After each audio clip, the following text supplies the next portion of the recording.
nin looyar ah oo lacag boorso ku sita iyo gabar qurux badan ayaa waxay isla raaceen diyaarad. Gabadhii markay aragtay ninkan looyarka ah boorsada lacagta ku sita way fikirtay.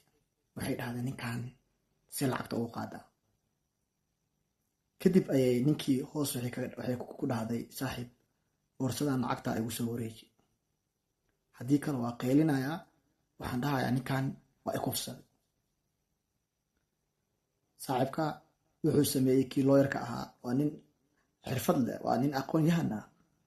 Qoraal intuu u qoray ayuu dhahay dhagoolaan ahay ani wax ma fahmaye yaa waxaad dhahday warqadan igu soo qor oo kale ii sheeg maxaad rabtaa.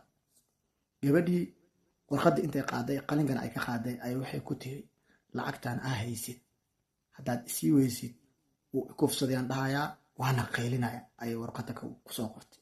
Kadibna way u celisay wuu akhriyey. Kadib ayuu wuxuu ku dhahay saaxiib wax allaale waxaad rabta samee yaa qeyli ama ha qeylin waa i kufsaday ama waa i kufsaday dheh adee kuu taalaa. This my proof tan waa xaqiiqada haddii aad samaysid waxaas aad sheegaysid.